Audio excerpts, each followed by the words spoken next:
राजा की दो बेटियां थीं, एक का नाम रूपवती था और दूसरी का गुणवती। रूपवती बहुत सुंदर थी, उसकी सुंदरता के चर्चे दूर दूर तक थे। वहीं गुणवती सीधी सादी लेकिन बहुत समझदार और दयालु थी। राजा समर सिंह दोनों से बहुत प्यार करता था, लेकिन रूपवती को वह जरा अधिक मानता था क्योंकि वह सुंदर और तेज तर्रार थी। एक दिन दो विवाह प्रस्ताव आए। पहला प्रस्ताव एक बहुत अमीर व्यापारी के बेटे का था। उसके पास धन दौलत, हवेलियां और नौकर चाकर थे। दूसरा प्रस्ताव एक गरीब किसान के बेटे का था, जो पढ़ा लिखा तो था लेकिन साधारण जीवन जीता था।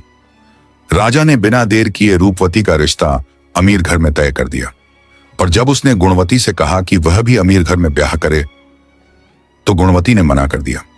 उसने कहा, पिताजी, मैं उस किसान के बेटे से विवाह करना चाहती हूं जो मुझे सच्चा सम्मान और प्रेम देगा। राजा थोड़ा दुखी हुआ, पर बेटी की जिद और समझदारी देखकर उसने विवाह की अनुमति दे दी।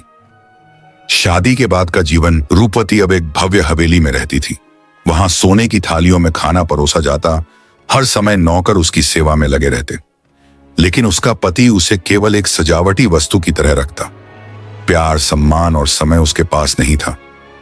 धीरे धीरे रूपवती के चेहरे की चमक फीकी पड़ने लगी।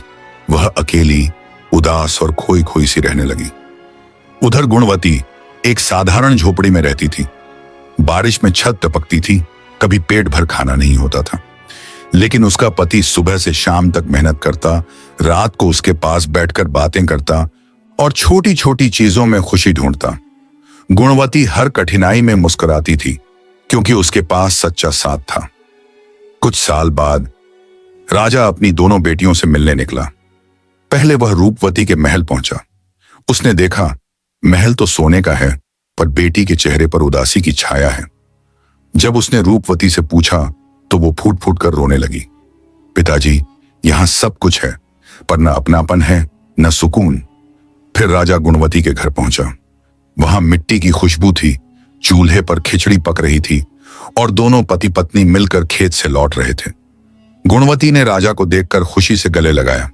उसके चेहरे पर थकावट तो थी, लेकिन आंखों में सुकून था। राजा की आंखों में आंसू आ गए।